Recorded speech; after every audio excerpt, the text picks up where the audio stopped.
Assalamualaikum warahmatullahi wabarakatuh. Perkenalkan, nama saya Kevin Ananda Putra dengan NIM 2004-01072123 dari kelas IT 302 Prodi Teknik Informatika PJJ Universitas Sibar Asia. Ya baik, pada video kali ini saya akan melakukan presentasi pada materi di sesi yang ke-9, yaitu mengenai function atau fungsi. Nah, video ini dibuat adalah sebagai pemenuhan nilai pada ujian akhir semester mata kuliah pemrograman PLSQL yang diampu oleh dosen kami, Pak Catur Nugroho, Eskom Mkom. Ya baik, mungkin tanpa membuang waktu, langsung saja saya masuk kepada pembahasannya.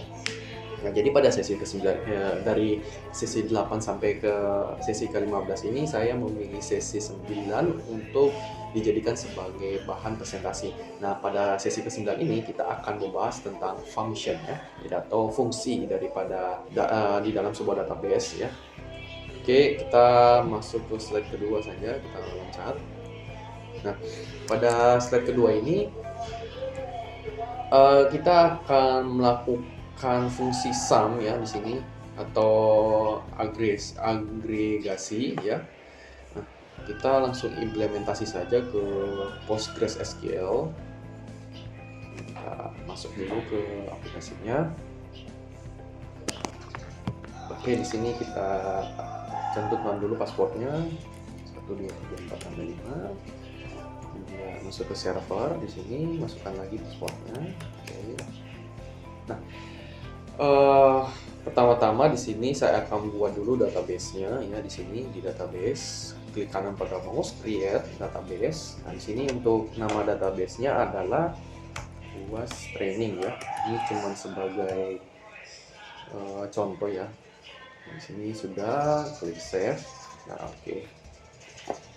Nah, karena sebelumnya saya sudah membuat data di dalam database-nya, jadi mungkin untuk query-nya bisa saya load yang punya saya, yang kemarin saya buat ya. Jadi kita klik kanan pada database-nya, kita pilih query tool. Oke. Karena saya tidak ingin membuang waktu untuk mengisi setiap datanya, maka saya akan menload data yang telah saya buat kemarin. Di sini ada ini datanya, saya buat di sini dengan nama US query SQL. Oke, open. Nah, di sini sudah ada data-datanya, dan nanti mungkin langsung saja kita eksekusi ya, satu persatu. Nah, pada fungsi di materi ini, pertama kita akan melakukan sum ya. Kita akan melakukan sum atau melakukan penjumlahan pada suatu kolom tertentu yang telah didefinisikan dalam perintah select. Oke. Di perintah contohnya di sini, select sum, kemudian nama kolom, from, nama tabel. Jika kalau ada kondisi, maka kita bisa menggunakan kondisi ini, where ya. Oke, kita langsung masuk saja ke PostgreSQL-nya. Kita create dulu tabelnya di sini, tabel data mahasiswa, yang mana di dalam tabel data mahasiswa ini terdiri dari NIM, nama, tempat lahir, tanggal lahir, dan telepon ya. Oke, kita create dulu tabel yang ini, tabel mahasiswa. Oke, sukses ya. Nah, kita sudah create tabelnya dengan nama data mahasiswa, data garis bawah mahasiswa. Oke, kita coba cek dulu apakah sudah jadi. Oke, di sini datanya sudah, tabelnya sudah dibuat, maka nanti kita akan mengisi datanya kita akan mengisi setiap data pada tabelnya ya. Di sini kita menggunakan perintah insert into, lalu kemudian values. Nah, untuk values ini adalah datanya. Nah, untuk insertnya adalah kita akan memasukkan setiap recordnya ini, setiap fieldnya kita akan sambungkan dengan perintah values ya. Oke, mungkin kita langsung saja di sini. Oke, nah berhasil ya untuk data mahasiswa. Coba kita select.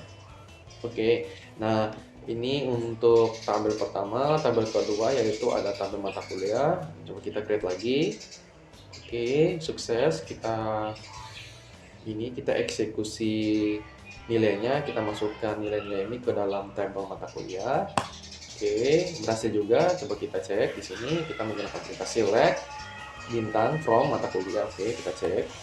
Nah, Datanya sudah masuk. Kemudian di sini ada tabel data nilai mahasiswa. Oke, berhasil, sudah dibuat data tabelnya. Kemudian kita eksekusi lagi nilainya, dan kita cek lagi. Jadi di sini saya menggunakan 3 tabel, yaitu ada pertama data mahasiswa, kemudian ada tabel mata kuliah, dan yang terakhir ada tabel nilai mahasiswa. Oke, kita masuk kepada implementasi yang pertama, yaitu melakukan penjumlahan dengan perintah sum ya di sini. Perintah sum. Nah, untuk sintaksnya yaitu select sum. Nah, select sum, apa yang ingin kita kolom mana nih yang mau kita sum. Nah, karena di sini kalau kita lihat di contoh, kita ingin mensum nilai yang ada dalam SKS ini, maka kita akan memasukkan field dari SKS-nya di sini, SKS. Kemudian dari mana SKS ini? Dari tabel mata kuliah ya, from mata kuliah. Nah, karena field dari SKS ini berada pada tabel mata kuliah. Oke, kita coba eksekusi di sini. Oke, berhasil ya. Jadi di dalam SKS ini, di dalam field SKS ini ada 13 total SKS ya. Gimana? Kita coba cek mata kuliah di sini. Oke, coba kita hitung ya, apakah benar? 3, 5, 8, 11, 13. Oke, berarti benar ya. Sesuai dengan perintahnya itu select sum, maka hasilnya ada 13. Kita cek lagi. Oke, 13 ya. Oke, kita sudah selesai pada fungsi yang pertama. Kemudian kita masuk ke fungsi kedua, yaitu count, yaitu untuk menghitung jumlah baris dalam sebuah tabel. Nah, kita bisa menggunakan perintah yaitu select ya, count, kemudian field yang ingin kita eksekusi, kemudian dari mana nih tabelnya. Nah, kita coba langsung implementasi saja ke Postgres-nya. Select count. Oke, fieldnya apa yang ingin kita ini. Nah, di sini kita pengen menghitung baris di dalam SKS, dia ada berapa baris sih? Nah, kita masukkan dulu fieldnya di dalam sini, kemudian from ya, mata kuliah. Ya, kita coba cek. Nah, di sini terdapat 5 baris ya, 5 baris SKS. Jadi 5 baris yang dimaksud tuh di sini nih. Nah, coba kita cek dulu di sini. Nah, 5 baris yang dimaksud adalah ini nih. Baris 1, baris 2, baris 3, baris 4, dan baris 5. Nah, itu untuk fungsi count-nya dia akan menghitung jumlah baris yang ada pada sebuah field. Nah, selanjutnya kita masuk kepada selanjutnya pada fungsi berikutnya kita akan membahas tentang FVG atau untuk menghitung nilai rata. Nah, fungsi FVG ini yaitu tadi yang sudah saya sebutkan untuk menghitung nilai rata-rata dari suatu kolom tertentu yang telah didefinisikan dalam perintah select. Nah, untuk sintaksnya yaitu select FVG, kemudian kita panggil fieldnya yang ingin kita eksekusi, lalu kita panggil lagi dari mana sih ini fieldnya, dari tabel misalkan mata kuliah. Jadi field SKS ini berada pada tabel mata kuliah. Oke, mungkin kita langsung saja implementasi. Select ya, FVG. Nah, di sini saya ingin mengeksekusi nilai mahasiswa yang berada pada tabel nilai mahasiswa. Nah, ya, jadi field di dalam tabel mahasiswa itu, di dalam tabel nilai mahasiswa itu saya ingin mengeksekusi ini jumlah nilai mereka ya. Ini saya panggil fieldnya jumlah nilai from tabel nilai mahasiswa, nilai MHS ya. Nah, oke, kita execute. Nah, berhasil ya. Jadi rata-rata nilai yang didapatkan dari kelima mahasiswa itu adalah 397 ya. Oke, sudah berhasil, kita sudah berhasil melakukan fungsi yang ini, yang FVG atau mencari nilai rata-rata. Kemudian selanjutnya Ya baik, selanjutnya kita akan membahas tentang fungsi min dan fungsi max. Nah, fungsi min ini adalah untuk mengetahui nilai terkecil dari sebuah kolom tertentu dalam perintah select. Nah, kebalikan dari min adalah max ya. Untuk kalau min itu untuk mencari nilai terkecil, nah untuk max adalah untuk mencari nilai terbesar. Oke, kita coba langsung saja implementasinya. Nah, di sini kita bisa menggunakan perintah select ya. Select, kemudian min. Nah, nilai field mana nih yang mau kita eksekusi nih? Nah, karena di sini saya ingin mengeksekusi jumlah nilai saja ya, jumlah nilai daripada mahasiswa. Jadi saya akan mencari nilai terkecil daripada mahasiswa pada tabel nilai mahasiswa. Oke, di sini saya panggil dulu tabelnya nilai mahasiswa. Oke, kita coba execute. Nah, di sini jadi nilai terkecil yang ada pada nilai ini, nilainya mahasiswa atau di dalam field jumlah nilai ini adalah 360. Jadi nilai terkecilnya adalah 360. Oke, selanjutnya kita akan coba mencari nilai terbesarnya, yaitu menggunakan perintah max, select max ya. Max. Oke, maaf ini ya huruf ya. Oke, select max. Ini kita execute. Nah, di sini jadi nilai terbesarnya adalah 445 dari field jumlah nilai ya. Oke, untuk min max mungkin gampang ya, kita sudah selesai. Selanjutnya kita akan masuk kepada fungsi waktu ya. Pertama di sini fungsi waktu getDate. Nah, getDate untuk menampilkan tanggal sekarang. Nah, untuk sintaks ini sebenarnya saya sudah mencobanya, namun untuk menggunakan getDate ini tidak bisa ya. Kita jadi menggunakan perintah baru yaitu select kemudian now. Ini seperti ini, now buka tutup kurung seperti ini. Nah, kita execute. Nah, ini cara kita untuk mengetahui waktu sekarang ya di sini. Nah, waktunya tahun 2023, bulan 2, tanggal 13, jam 9 lewat 10 menit 4 detik ya di sini, sesuai ya. Oke, selanjutnya perintah ini date add.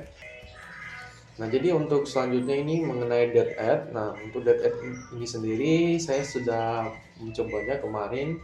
Saya sudah mencoba melakukan eksekusi kepada fungsi ini, namun tidak bisa ya, karena fungsi ini saya juga kurang tahu, mungkin apakah sudah ada perubahan pada PostgreSQL-nya atau bagaimana. Namun ketika saya mencoba untuk mengimplementasi contoh yang ada pada materi ini, tidak bisa. Dan saya juga sudah mencari beberapa referensi, namun juga tidak bisa. Jadi mungkin untuk bagian ini, mohon maaf saya tidak bisa menjelaskan implementasinya, namun saya akan menjelaskan tentang teorinya saja atau konsepnya ya. Nah, untuk date add ini adalah untuk menambah jumlah hari, tanggal, atau tahun yang ditentukan. Nah, sintaksnya itu ada date add, kemudian masukkan date part, jumlah, dan tanggal. Nah, date part ini maksudnya adalah waktu ya. Jadi, misalkan hari, bulan, tahun itu di sini bagian date partnya. Nah, untuk jumlah ini adalah jumlah yang kita masukkan ya sendiri, dan juga untuk tanggalnya. Nah, untuk tanggal ini kita bisa menggunakan perintah now yang sebelumnya saya buat ya, ini kita menggunakan perintah now ya. Oke, selanjutnya sama seperti yang di bagian B ini, di bagian C nya juga nih saya tidak bisa mengimplementasikannya karena saya sudah mencoba juga tapi tidak bisa ya. Jadi untuk bagian div ini saya tidak bisa mengimplementasikannya atau menjelaskannya di sini. Jadi mungkin secara teori atau konsepnya saja ya.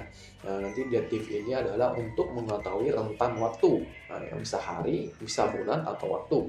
Nah, untuk sintaksnya itu kita bisa menggunakan div, part, kemudian tanggal awal dan tanggal akhir. Jadi di sini maksudnya adalah kita akan membandingkan tanggal yang pertama dengan tanggal yang terakhir. Jadi misalkan di sini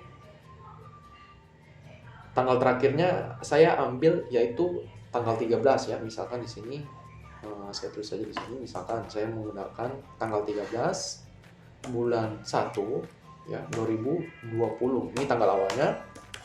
Misalkannya tanggal awal, kemudian tanggal akhirnya yaitu 2 13 lagi kita tulis saja ulang 101 kemudian 2023 misalkan ya. Jadi maksudnya adalah ketika saya menggunakan perintah ini dative untuk mengetahui rentan waktu, maka si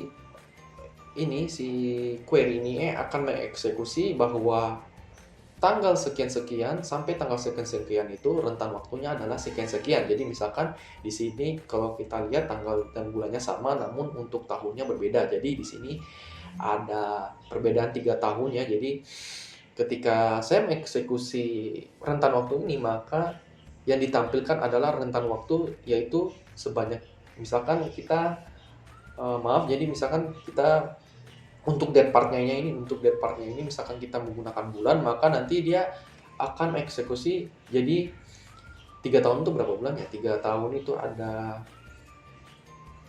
36 bulan. Jadi nanti dia otomatis dari 2020 sampai 2023 kalau misalnya kita menggunakan date part bulan, maka nanti yang dieksekusi adalah dalam bentuk bulan, bukan tahun dan bukan hari. Jadi dari 2020 sampai 2023 itu ada sebanyak 36 bulan ya rentannya. Nah, kalau misalkan kita menggunakan date part hari, maka 365 hari dikali 3 ya. Lalu kemudian akan didapatkan hasil yang sekarang. Nah, itu berlaku juga untuk yang waktu tahun ya, date per tahun. Kalau kita menggunakan date per tahun, maka dari 2023 sampai 2023 yang di outputkan adalah 3 tahun ya, karena kita menggunakan date per tahun. Kalau kita menggunakan date per bulan, maka nanti yang dikeluarkan adalah outputnya adalah 36 bulan. Nah, kalau kita menggunakan date per hari, maka nanti yang keluar adalah sekian hari ya. Saya tidak bisa hitung, mungkin coba saya hitung juga. 365 dikali 3. Oke. Nah, jadi kalau kita menggunakan date part day atau menggunakan date part hari, maka yang di outputkan adalah 1095 hari ya. Oke, itu menjelaskan mengenai date div atau rentan waktu. Selanjutnya di sini ada date name. Nah, untuk date name ini kita bisa menggunakan perintah seperti ini ya. Misalkan select lalu kemudian now as ya, kita bisa menggunakan as. Di sini kita panggil dulu date partnya. Untuk date partnya itu misalkan bulan ya, month, kita menggunakan date part month. Kemudian kita asumsikan ini sebagai nama dari field ini adalah bulan sekarang ya, bulan sekarang. Oke, maaf, bulan sekarang. Oke, kita coba eksekusi. Nah, di sini jadi kelihatan bahwa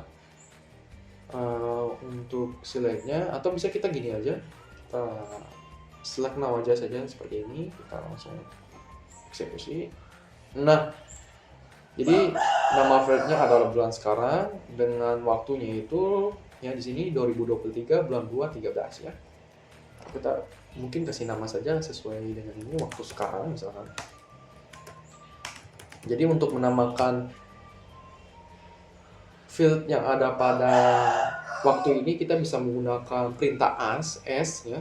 Kita menggunakan perintah as, kemudian kita masukkan nama daripada fieldnya. Jadi sini contohnya saya menggunakan nama waktu sekarang. Jadi ketika saya eksekusi ya, select now ya, ini saya memanggil waktu yang sekarang dengan asumsinya bahwa nama field yang akan saya eksekusi adalah waktu sekarang. Jadi misalkan saya eksekusi dulu.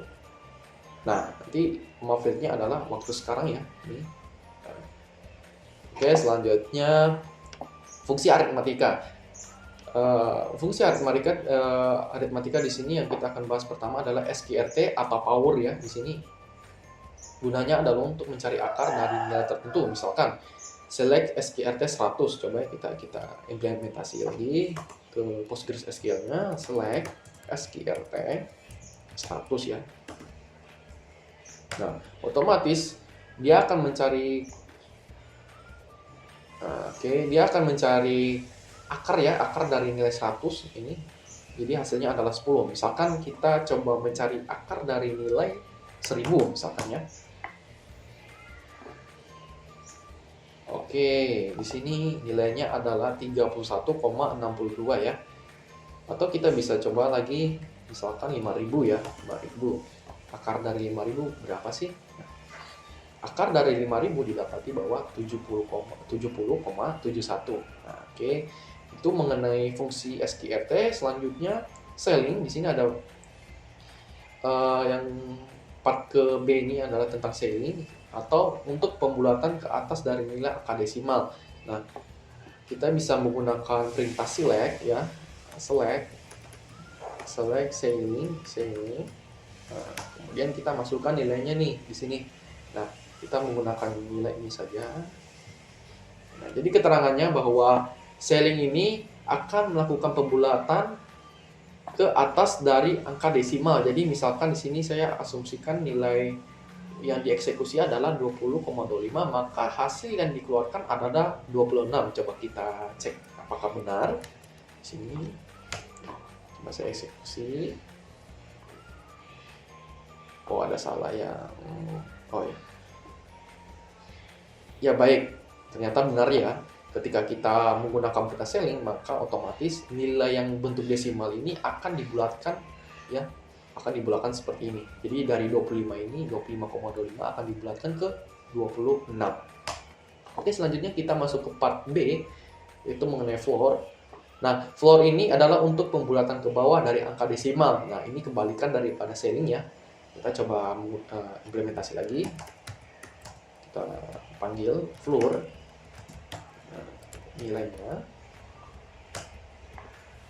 Nah, jadi nilai yang dari 25,25 ini akan dibulatkan ke arah bawah, bukan dibulatkan ke arah atas. Nah, untuk dibulatkan ke atas itu adalah scaling, dan untuk pembulatan ke bawah itu adalah floor ya. Oke, selanjutnya kita masuk ke fungsi karakter. Ini pertama ada lower dan upper. Lower adalah untuk mengubah huruf besar ke huruf kecil, dan sedangkan untuk upper adalah untuk mengubah huruf kecil ke huruf besar. Nah, kita bisa menggunakan perintah ini. Kita mungkin langsung copy paste aja.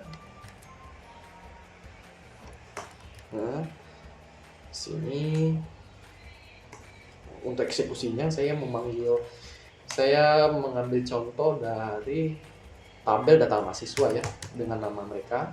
Misalkan nama data mahasiswa.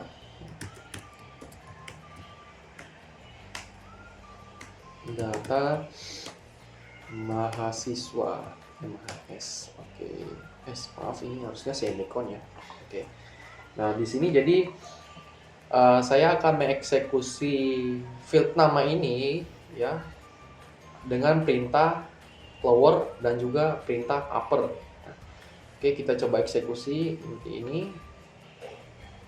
Ya, jadi semua tulisan yang ada pada field nama ini akan dirubah menjadi karakter angka kecil, huruf kecil ya semua. Nah, bukan angka tapi huruf kecil. Nah, coba kita eksekusi yang ini upper. Fungsi upper adalah untuk mengubah semua teks yang ada di dalam ini menjadi huruf kapital. Coba kita cek, kita eksekusi. Nah, ternyata benar ya. Jadi, fungsi lower adalah untuk mengubah semua karakter menjadi huruf kecil. Nah, untuk uppernya adalah sebaliknya. Dia akan mengubah nilai teks yang ada pada sebuah field akan menjadi huruf kapital semua. Oke. Untuk lower dan upper sudah kita lakukan. Kemudian kita masuk ke fungsi len. Ini len. Nah, len ini fungsinya adalah untuk menghitung jumlah karakter. Nah, sebenarnya di sini ada kesalahan juga bahwa ini bukan len tapi length atau panjang dalam bahasa Inggris ya. Jadi misalkan gini, select, kita pilih dulu select ya, length ya, kita mau menghitung berapa banyak karakter ya dari sebuah field. Misalkan di sini saya memanggil nama ya, misalkan nama from data mahasiswa. Oke. Coba saya eksekusi.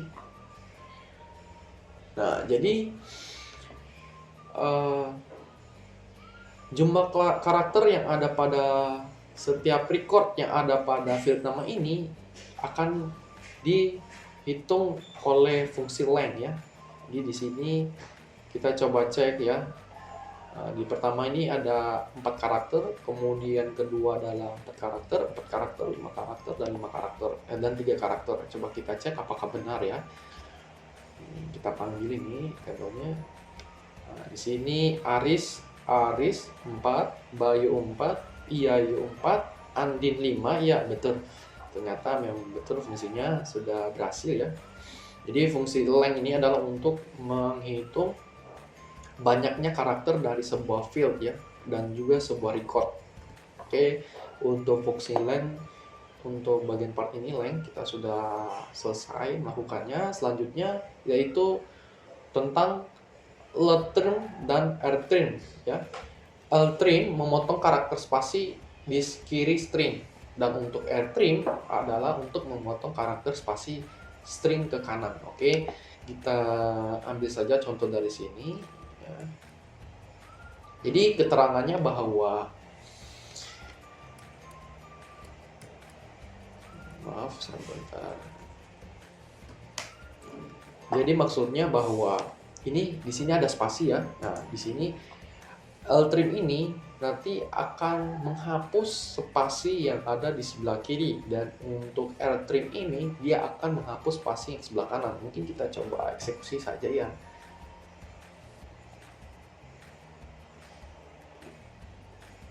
Oke, jadi di sini dia tidak ada spasi sama sekali ya. Oke, kita coba cek lagi untuk rtrim-nya. Nah, rtrim-nya juga sama, tidak ada spasi. Lalu bagaimana jika kita tidak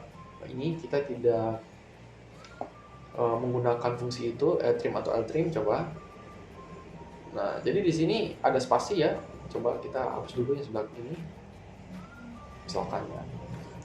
Kalau kita tidak menggunakan ltrim dan ltrim ya, coba kita cek. Nah, di sini ada spasi ya. Sebenarnya ada spasi di sini. Nah, maka kita bisa untuk menghilangkan spasi-spasi tersebut ya, kita bisa menggunakan fungsi ltrim atau ltrim. Ltrim adalah untuk menghapus spasi di sebelah kiri, dan untuk rtrim adalah untuk menghapus spasi ke sebelah kanan. Oke, selanjutnya substring yaitu adalah untuk mengambil beberapa karakter dari sebuah deretan string. Jadi kita coba ya, kita ambil contoh di sini. Kita masukkan ke Postgres-nya. Nah, maksudnya adalah bahwa ini di sini mengambil string dari karakter ke-8 ya. Karakter 8 maksudnya adalah karakter yang ini di sini. Ini karakter 1, karakter 2, 3, karakter 4, karakter 5, karakter 6, karakter 7, karakter 8. Nah, di sini jadi dia akan mengambil sebanyak 5 karakter yang berada pada karakter ke-8 ini, string dari karakter yang ke-8 ini ya. Jadi matinya di 8 sini, maka otomatis dia akan mengambil nilai yang berada pada string ke-8 ini ya, sebanyak 5 karakter ya. Jadi maka hasilnya adalah basis. Coba kita cek. Oke, ternyata benar ya. Jadi string dari karakter ke-8 yaitu basis. Nanti di sini kita mengambil sebanyak 5 karakter ya. Oke. Untuk substring sudah selesai, kita sudah ini mencobanya, berhasil. Oke, yang terakhir yaitu left dan right. Left yaitu mengambil beberapa karakter dari kiri, dan sedangkan untuk right mengambil beberapa karakter dari kanan. Coba kita ambil contohnya dari sini ya. Oke. Nah, jadi fungsi left dan right ini adalah untuk mengambil karakter ya dari kiri ataupun kanan. Misalkan di sini saya menggunakan perintah left, maka saya akan mengambil karakter dari kiri sebanyak 6 di sini ya, value-nya 6. Di sini kita masukkan value-nya. Jadi ketika saya eksekusi ini, maka yang didapati adalah tulisan sistem ya.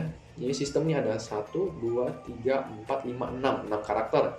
Lalu bagaimana misalkan kita mengambil 10 karakter nih? Nah, kita coba cek ya. Kita coba 10 karakter. Nah, maka yang akan ditampilkan adalah ini. 6, 7, 8, 9, 10. Spasi juga dihitung ya, sebenarnya spasi itu juga dihitung. Jadi yang didapati adalah sistem bus. Nah, oke, itu untuk left. Coba kita menggunakan fungsi right ya. Fungsi right. Right. Nah, di sini saya ingin mengambil kalimat data ini ya. Maka saya coba input sebanyak 4 ya. Oke, jadi benar ya, kita mendapatkan karakter sebanyak 4 yaitu dengan kata data. Nah, coba kita cek lagi, kita coba lagi yang lain, misalkan sebanyak 4, 5, 6, 7, 8, 9, 10. Coba kita ambil 10 lagi nih. Nah, maka yang didapati adalah basis data ya. Jadi untuk left dia ambil dari sebelah kiri ya, karakter dari sebelah kiri, dan untuk right dia mengambil karakter dari sebelah kanan. Oke. Mungkin sekian yang dapat saya sampaikan pada presentasi kali ini. Kurang lebihnya saya mohon maaf apabila ada kekurangan pada pemaparan materinya atau juga ada kesalahan pada pengucapannya. Saya mohon maaf dan terima kasih atas perhatiannya. Wassalamualaikum warahmatullahi wabarakatuh.